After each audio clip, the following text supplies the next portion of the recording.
All right. So our first game is going to be from Gemma's perspective against RollAcosta. They are searching right now for the battle, and we should see their teams in a couple of seconds.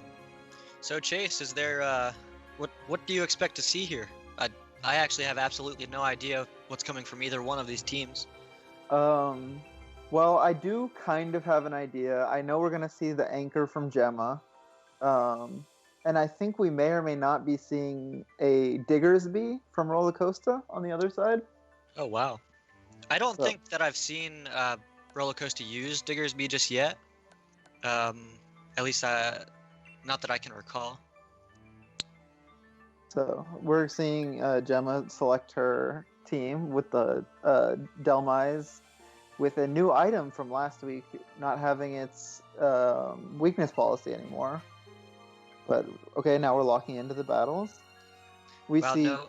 Oh, go ahead. Sorry, I was gonna say no weakness policy on the Delmise. That's kind of interesting. So we see Dragapult, Dusclops, Primarina, Incineroar, Delmise, and Togekiss from Gemma's side. And what do we see on RollAcosta's side? I saw Milotic.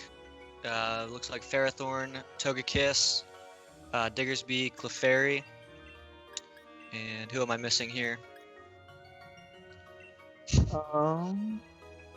Was there? Did you say Ferrothorn? I think yeah, Ferrothorn and Chandelure were the last ones. So it looks like both of these teams have the Trick Room option potentially.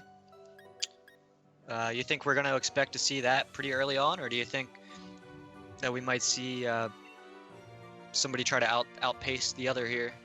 I think Trick Room would be an interesting option. I feel like the Dusclops Delmise definitely prefers Trick Room more than the Chandelure Ferrothorn, especially given the matchups. But I don't know. We could see both of them bring out a Trick Room option.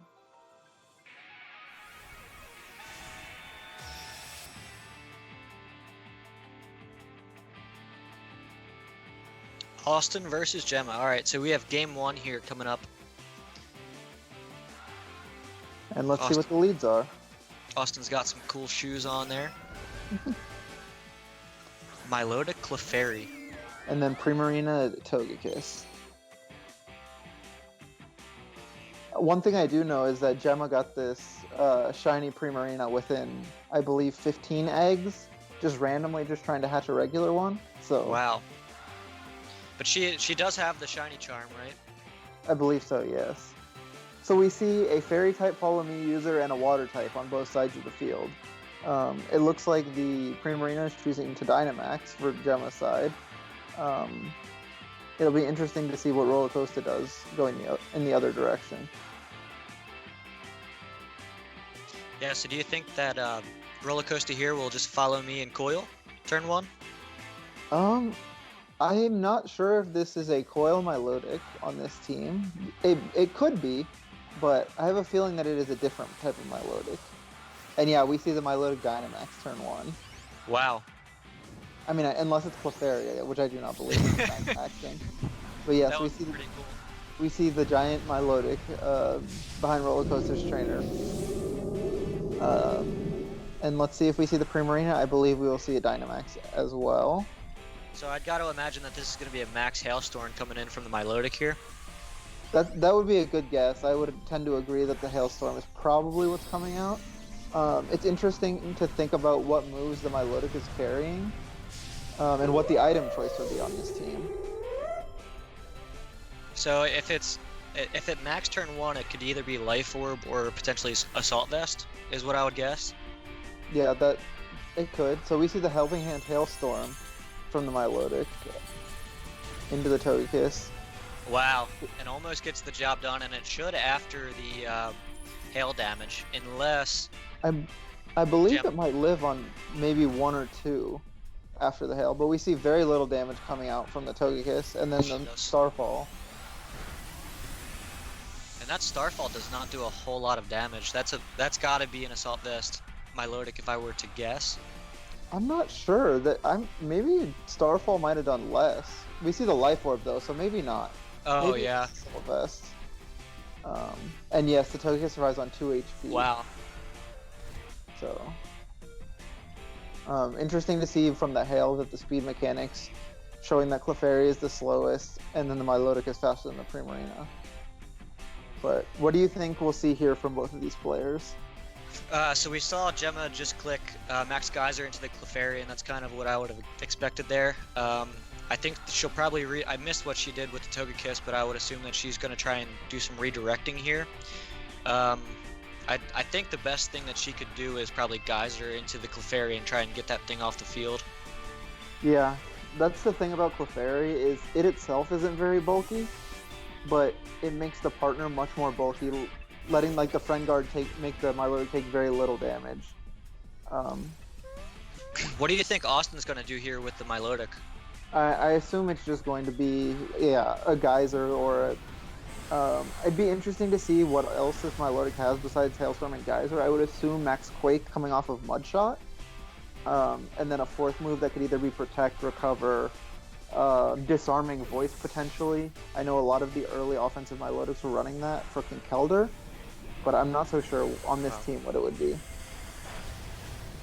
Yeah, so not sure if I really like the decision to Geyser there, because that actually allows Gemma to go ahead and use her own Geyser, knowing that his Milotic is faster. Her Geyser is going to be, it's going to be boosted from that rain.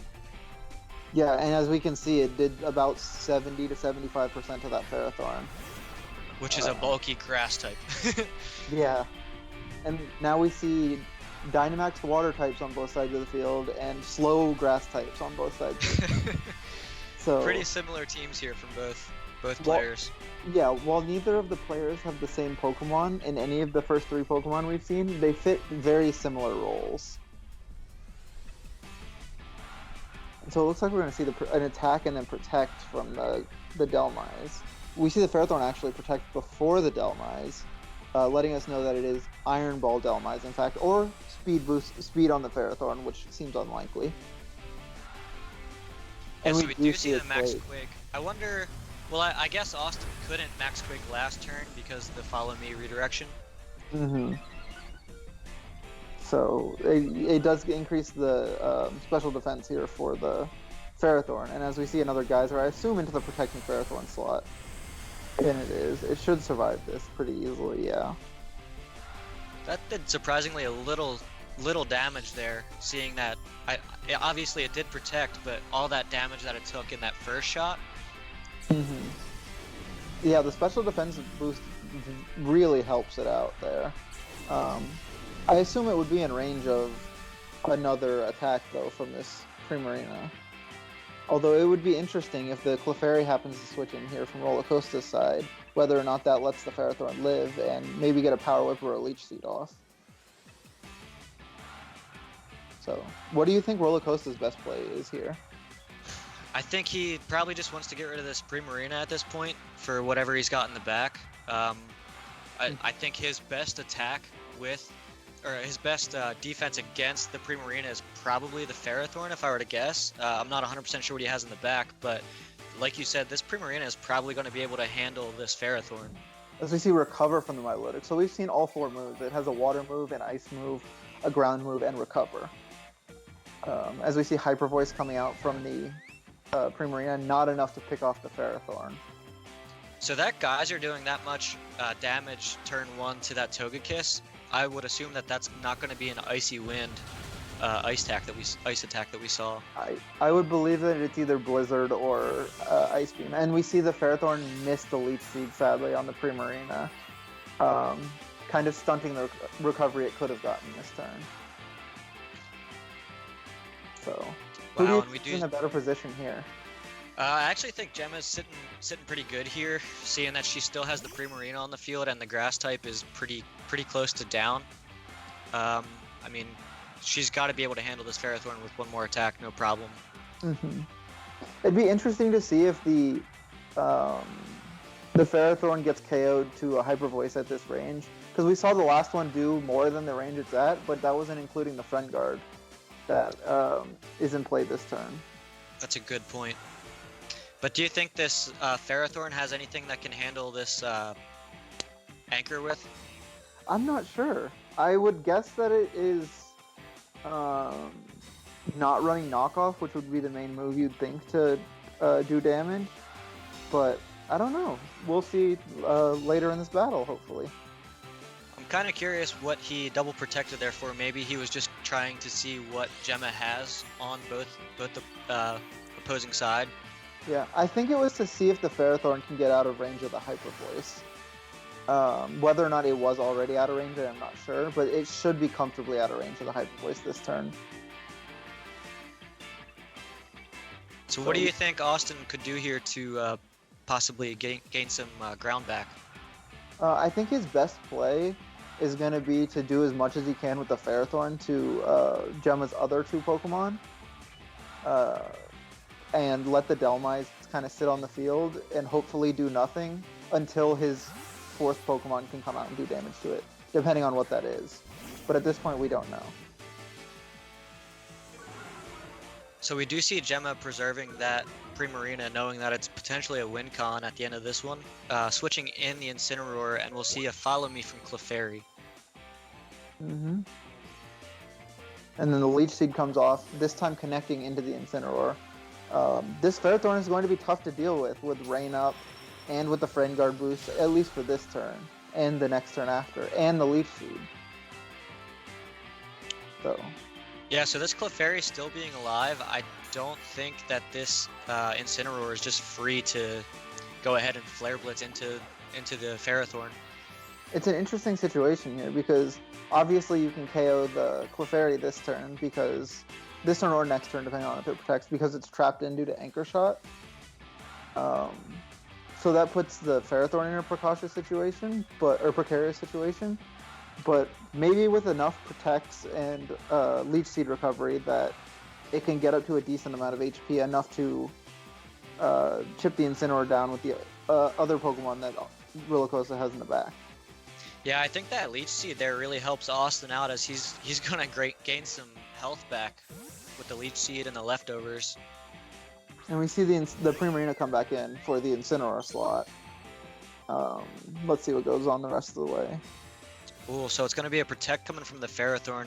I gotta imagine if Austin was able to get that read and was just gonna target into that Incineroar, then we would have a very, very different situation on our hands right now.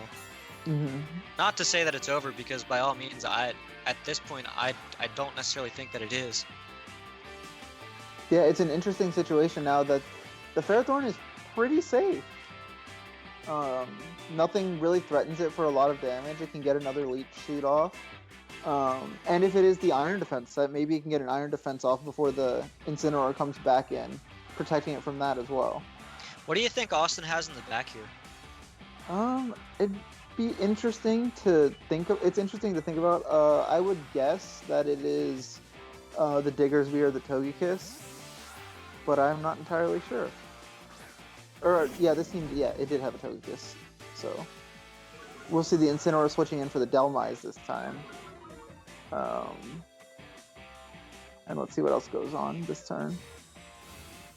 Yeah, so Gemma probably trying to protect herself from any Leech Seed coming her way. Mm-hmm. Oh, and Austin reveals Ally Switch there. The Ally Switch on the Clefairy is a very interesting tech. As we see the Iron Defense as well.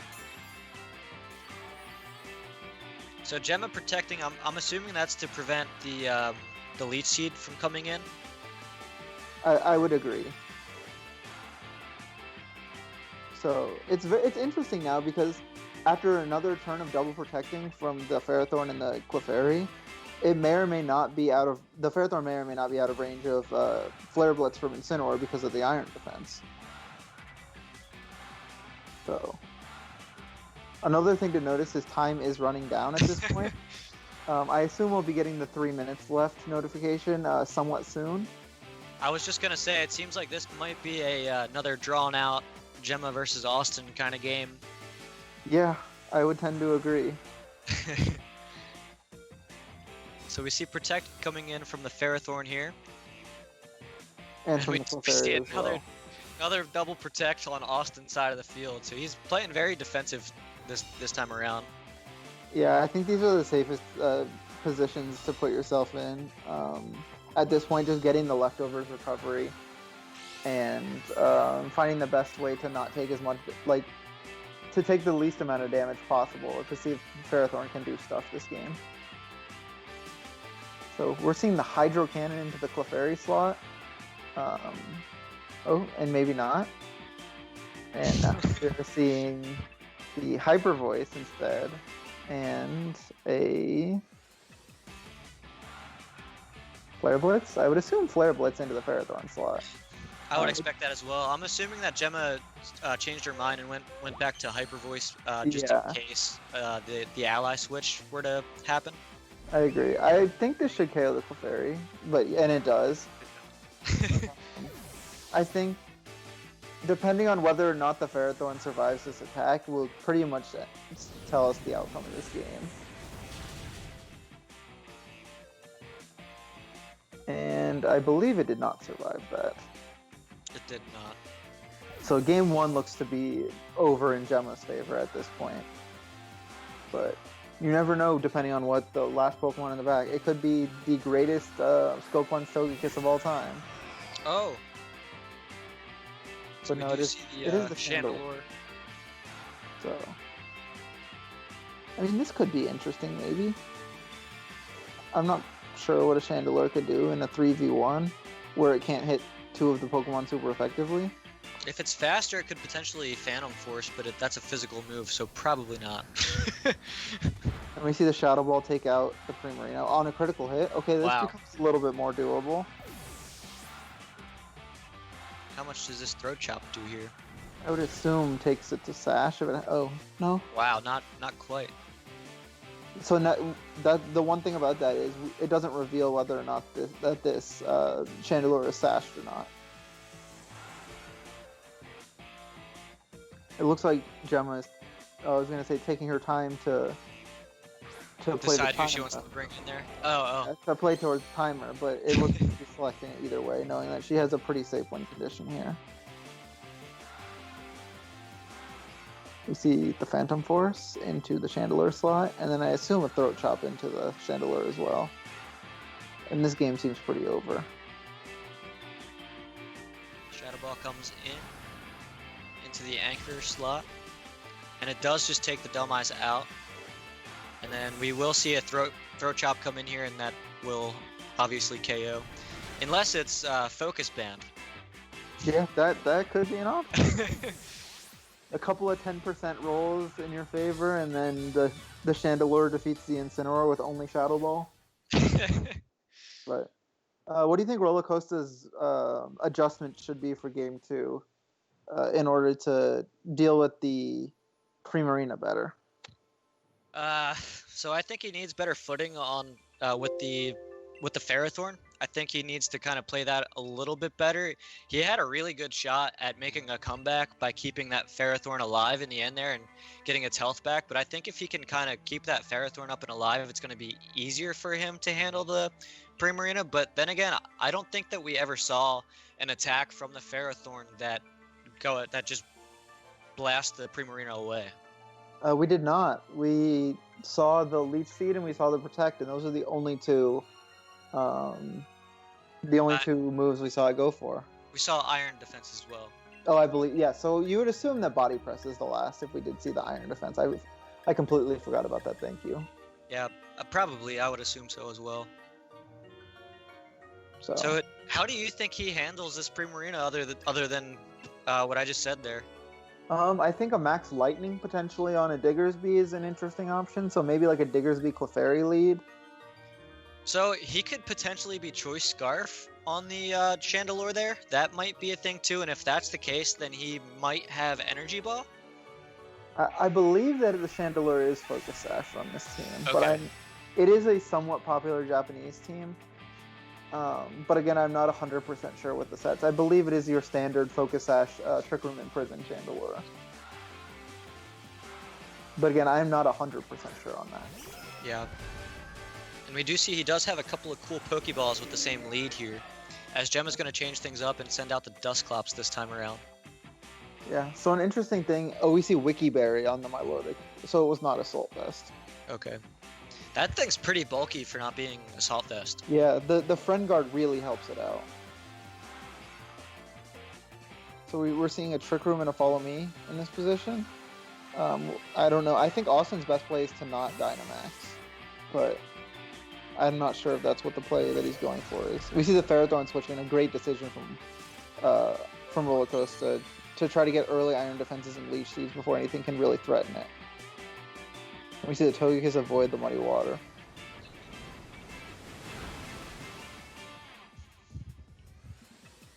All right, who do you think is in the better position at this point? Honestly, it's kind of hard to say. That was a very neutral turn one. I think Austin was smart in switching into the Ferrothorn here with the Trick Room going up. He can get those Leech Seeds up, but also, yeah, I mean, Gemma's in a pretty good spot, but the thing is, this Togekiss is probably, I don't think it's necessarily ideal for a Trick Room being up right now, but we do see the Delmise in the back there, and that's gonna like the Trick Room a lot. Yeah, the issue is the Delmise can't particularly touch Ferrothorn very hard if it gets an Iron Defense off. So we should see that, I believe, this turn from the Ferrothorn, as we see the Dusclops switch out into the Delmise, I believe. Do you think Austin knows? I don't think Austin knows that Gemma doesn't have Heat Wave on this Togekiss. I do not believe he knows that. As we see the Iron Defense from the Ferrothorn. And what do we see from the Togekiss in this position? A Yawn. Okay, so a Yawn into the Ferrothorn is going to force it to switch out this turn if it doesn't want to fall asleep. And then another Muddy Water.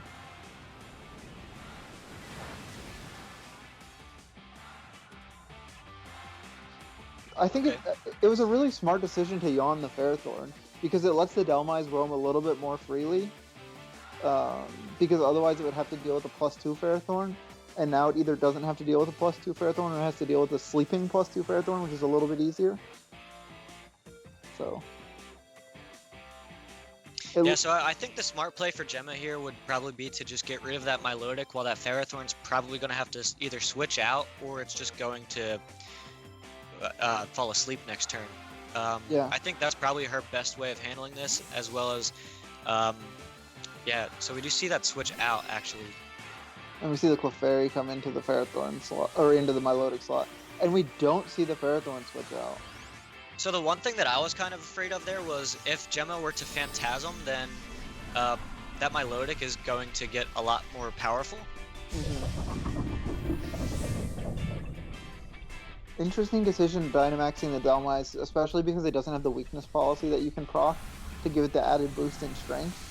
But let's see, we see, oh wow. Wow, that does hardly any damage there. I guess the Friend Guard is up. Yeah, +2 defense and Friend Guard. Really helps it out. And it is going to get another Iron Defense up, and Austin just does not care about this Ferrothorn being asleep on his side of the field. Not at all. And we do see another Yawn come in from the Togekiss into the Clefairy slot. So the Phantasm did go up, so that means that not only Ferrothorn, but also the Clefairy is at -1. So what do you think Gemma does here with that information? I think she's going to attack into the Clefairy slot, just because this Ferrothorn is at, what, +3 defense now at this point? With the 2 Iron Defenses and the 1 Phantasm drop. So any attack into that is going to do little to no damage. So I assume we're going to see probably a double up into this Clefairy slot. And that is what we do see at this point. So what do you think Austin does here? I'm not sure. We see him withdrawing the Clefairy, probably sacking off the Milotic, maybe? Yeah, that's what it looks like. As the Phantasm comes out into the Milotic. This should do about half. Wow. Yeah, a lot more than half. But that should put it in Wikiberry range, or maybe just outside, and the Air Slash will put it in Wikiberry range. But no, it is in the range. But it seems like RollAcosta is in a tough position here. But the Ferrothorn seems primed to win on its own. He seems like he's kind of stuck here. I don't think he's got really bad footing here, knowing that this Anchor is going to go first and it can just take out the Milotic, no problem. And then who knows if this Ferrothorn is going to wake up. Yeah, this Ferrothorn is kind of... It's weird because it's in a great defensive position, but it can't do anything to the Delmise whatsoever. So maybe it's best if you just leave it on the field and let it survive everything until you can finally KO the Delmise somehow. But I'm not sure. As we see the Intimidate go off, my loaded going to +4 now. So Phantasm does come through, and then it is just dying right away. It was already at -1 defense, so even if that was, I mean, that probably comes pretty close to one-shotting at that point. I would assume so. And we see the Ferrothorn stay asleep. So after that Phantasm, the Ferrothorn's going to drop back to +2. I believe so, yes. And Trick Room is over. I assume then we'll see the Chandelure come out if it's the same Pokemon as last game. And Chandelure seems like a good option, as it is the Chandelure. And I will remind you that we have not seen a Dynamax from Austin yet. Yeah. So that's something to consider. This is a prime position to Dynamax and just start taking KOs with the Chandelure. We see the Ferrothorn is at +1 defense at this point. We see the Protect come out from the Delmise, or is clicked at least. So how do you think Austin can... What do you think he can do to get rid of this Incineroar? I think what he has to do is to Leech Seed and Body Press it to death. Which is doable if he doesn't get like a 3-turn sleep. We see the Delmise Protect. No Dynamax from the Chandelure. Oh, we see an Ally Switch. Well, I can understand now why RollAcosta was saying that he had multiple people DC on him with this team. For Ally Switch Mon? Oh, man. What a jerk. And now I assume we'll just see the Shadow Ball into the Delmise. And the Ferrothorn hopefully protecting to prevent any Flare Blitz or some... I'm not sure, actually. So what could this Chandelure possibly have that could handle Gemma's Incineroar? The Chandelure wouldn't have anything. We see the Anchor switch out into Togekiss, but what the position that RollAcosta is in right now, all he needs to do is get enough damage off on that Delmise, and then Ferrothorn can win. But a tricky situation here is that he could never go for the Max Flare, because setting up Sun would put the Ferrothorn in Incineroar KO range. Even at +3? I believe it's +1 now after. Oh, you did say that last turn, I believe. Yeah. So you see the Togekiss almost get KO'd here from the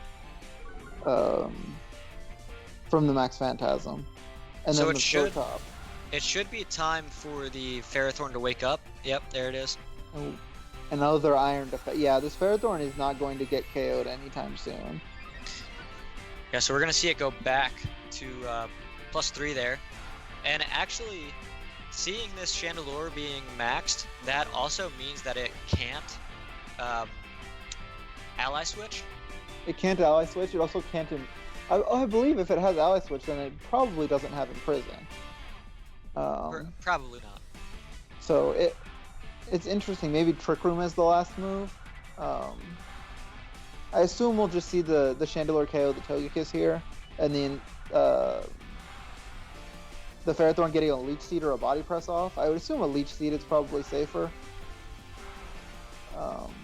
But we see a switch into Dusclops from the Togekiss and a Throat Chop into the Chandelure. Oh, a Throat Chop into the Chandelure. Togekiss switching out. If this is Modest Chandelure and it Phantasms into this Dusclops switch in, do you think it survives? I think it's going to be really close. And we do see the Focus Sash there, by the way. So we see the Phantasm come out into the Dusclops. And with the chip, I believe. Oh my goodness. Yeah, goodbye. So goodbye, no more Trick Room in this game. So that Incineroar is going to go back down to -2. It might just get KO'd by a body press here if that's the choice of RollAcosta. And it is. Wow. And it's gone. Wow, okay. So this is a much better position than game one for RollAcosta. I believe he's in the driver's seat at this point and pretty much guaranteed to win. I would assume a safe max guard and attack into Togekiss at this point with the Ferrothorn. But I'm not exactly sure what his choice is on this specific encounter. Do you think there's anything Gemma can do to come back? It would be very tough. I don't think it's completely out of the question, but I don't think it's very likely. Yeah, so we're going to see the Togekiss protect after the Max Guard comes from the Chandelure, and a Body Press is going to come into the Togekiss, into the protect. And we see the Dhelmise Phantom Force, which is interesting. I don't know if that's really going to help Gemma too much, but it is going to keep that thing alive at least a little bit longer. Yeah, I assume we'll just see the Chandelure switch out this turn back into the Clefairy. Just so it doesn't have to deal with the chance of getting KO'd by the Phantom Force. And we do see that. It's an interesting situation here where the Togekiss goes for Yawn. Well, then this game should be pretty sealed up if the Ferrothorn gets the KO here. Yeah. And it does. So it was a crit. Yeah, I don't believe that crit mattered. But Phantom Force comes up and it does about 45%. Yeah.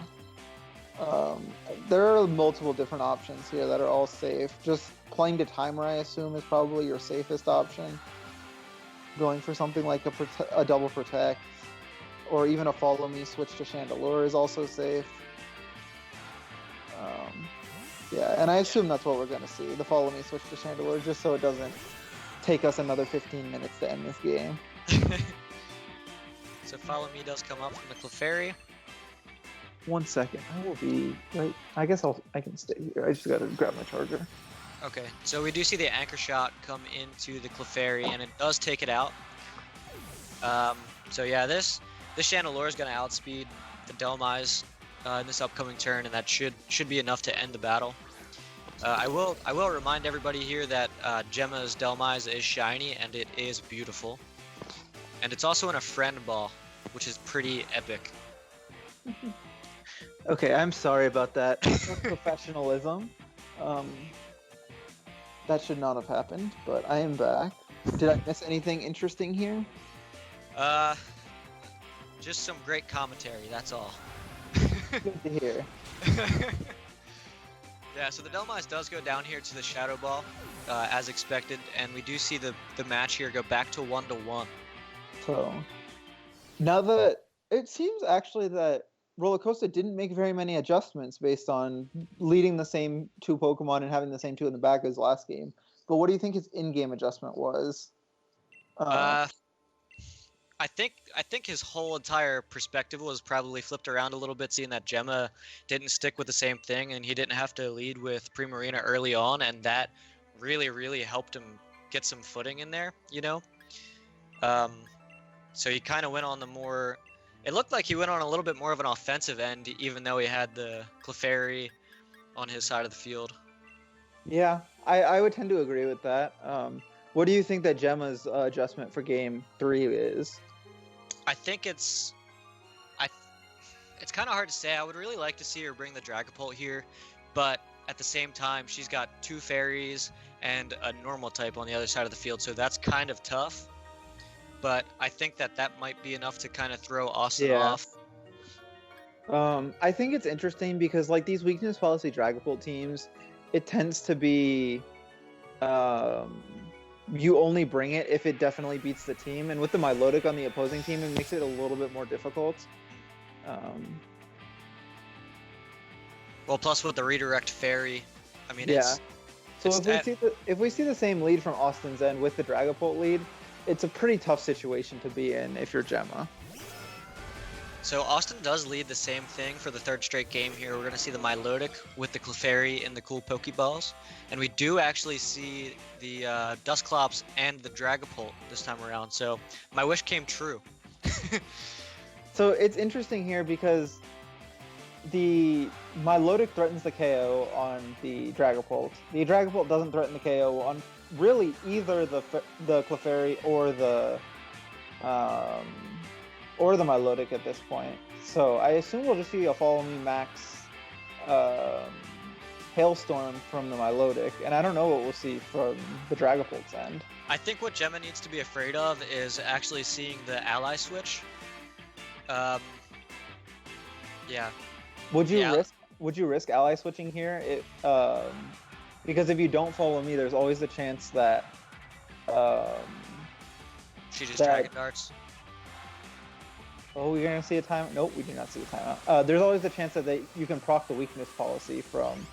Oh, I guess it was a timeout from Gemma's end because we do not see the Dynamax come from her first. Oh, so she does just Dragon Darts then, doesn't she? Yeah, so that's a tough situation to be in. So hopefully the ally switch does come through, and it's not Follow Me. And we see Protect, so that's actually gonna get. She's still probably gonna die here from a Hailstorm. Yeah, we see the Shadow Sneak. And so Frobro22 in the chat says, how does Pain Split interact with Dynamax?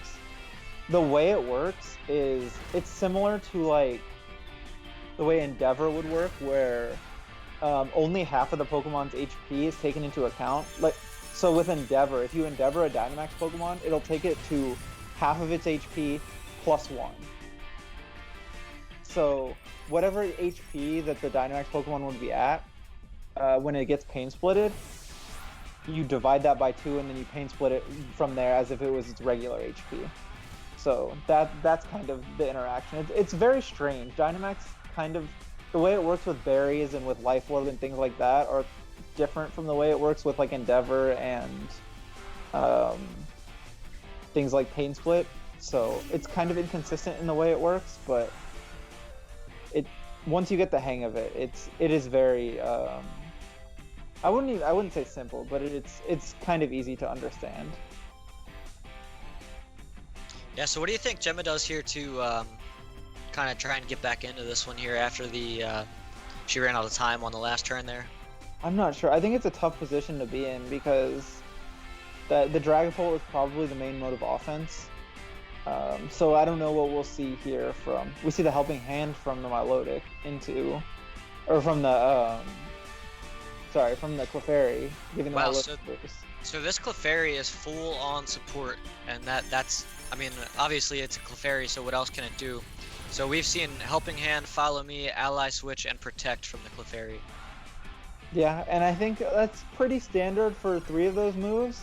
Minus the ally switch. The 4th move can be really anything you want. We've seen a lot of Sing, ally switch to Safeguard. I'm particularly partial towards Charm. I think it's very great in the Rhyperior matchup, but you can see any number of things as that 4th slot.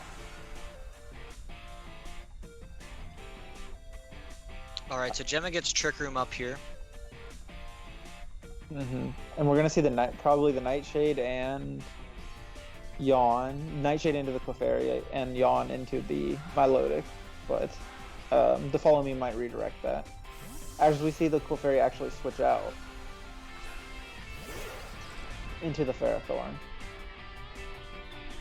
So Nightshade comes out and it's gonna go into the Ferrothorn. And then the Yawn into that Milotic slot. I think that Nightshade did roughly 50 HP there. I think it did exactly 50. I'll take your bet on it, though. If you bet it did 51, I'll bet you'd be under. But we see the Ferrothorn take the hail damage, and then the Togekiss. Obviously, we already generally know the speed tiers here. But the Ferrothorn seems to be in position to just get another Iron Defense off and kind of wall everything out for the rest of the game. Yeah, I think Austin is in great position here. Really, that's very unfortunate for Gemma to have run out on the first turn there, but yeah. Yeah, it's a tough position to be in. Do you have what is her fourth Pokemon? Have we seen? I think it's Incineroar. Oh, so then if the Ferrothorn gets one Iron Defense off at this point, it's in a pretty tough situation. Yeah. As I think we're going to see the Yawn into the Ferrothorn doing probably the best decision at this point. Yeah, so last turn we saw the Yawn go into the Milotic, so after this turn it'll fall asleep. Mm-hmm. The Nightshade comes in again. This time... The Leech Seed into the Dusclops. Interesting decision. As the Ferrothorn is going to get Yawned. And the Muddy Water will take out the Togekiss. But at this point, with Incineroar in the back, it has to face down the Milotic, which again is going to be asleep, but will have the competitive boost. So Gemma hasn't used her max yet. And I think that's actually really good for her, because this Milotic is about to fall asleep, and I'm not sure how many turns of Trick Room are left. Do you have any idea? I'm not sure either. I believe that was the third turn Trick Room, so maybe 2 left. But the issue here is that a max move by the Incineroar, which you did say was the last one, correct? Mm-hmm. So yes. A max move by the Incineroar would either do 0 damage to the Milotic, because it is a max flare, or it would give the Milotic another competitive boost. So do you think this Incineroar maybe wants to... It probably wants to fake out this turn? I'm not sure. I think it wants to go straight for the Dynamax and just try to take out the Milotic as fast as possible. But the issue is we might see the Clefairy switch in here for the Ferrothorn slot since it's Yawn.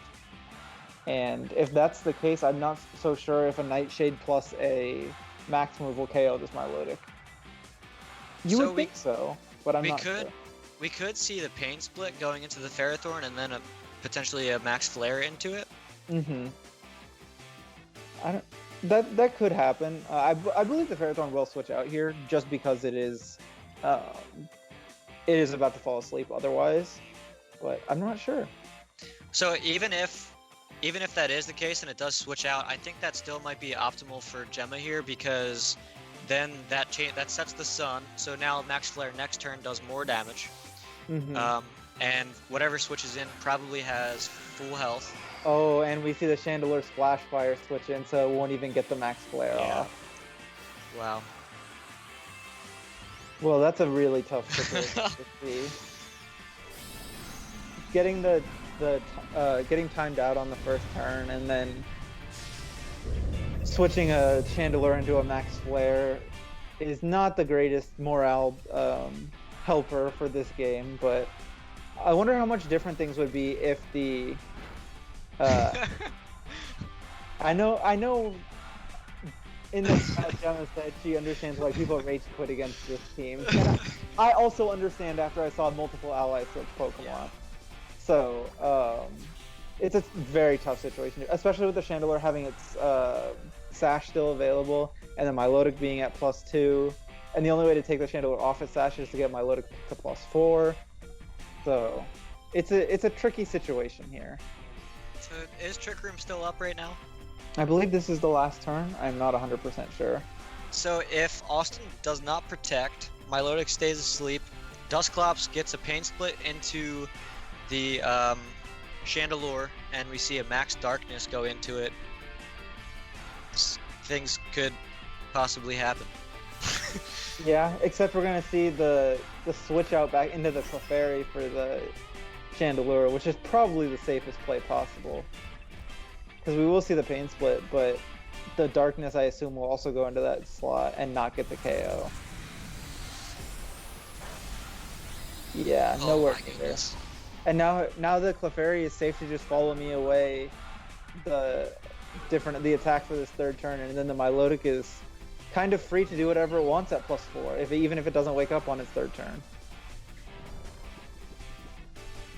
So I'm not sure, did we see the Sun was up before that Max Flare? Did it actually go up?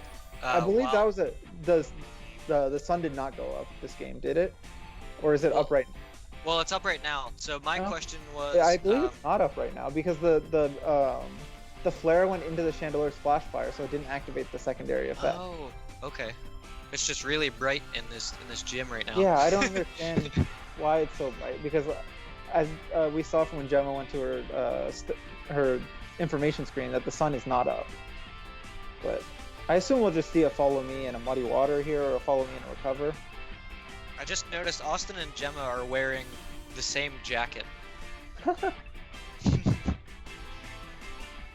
And we see the recover come off from the Milotic. Yeah, this pretty much settles this game. Max Flare does come in, so now we do see the sun go up. Non-boosted Max Flare does about, looks like 12 to 15% into the Milotic here. And now, yeah, now we see the sun up, and the Dusclops is going to go for a Nightshade also into the Milotic.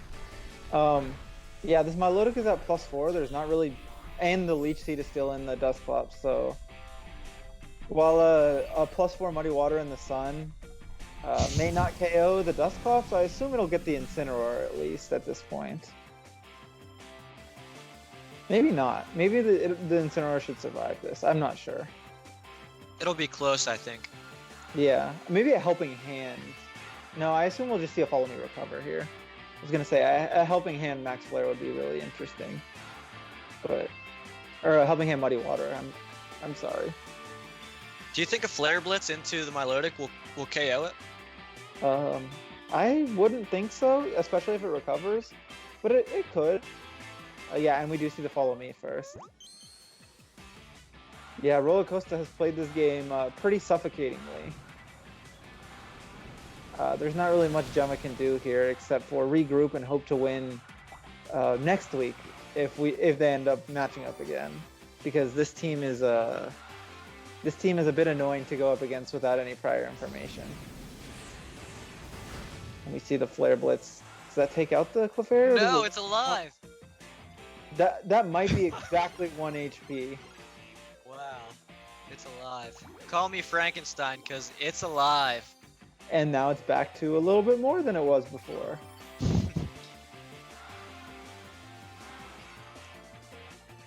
That Leech Seed actually heals up quite a bit. Yeah, and Frobo is asking, how do you even beat this defensive core?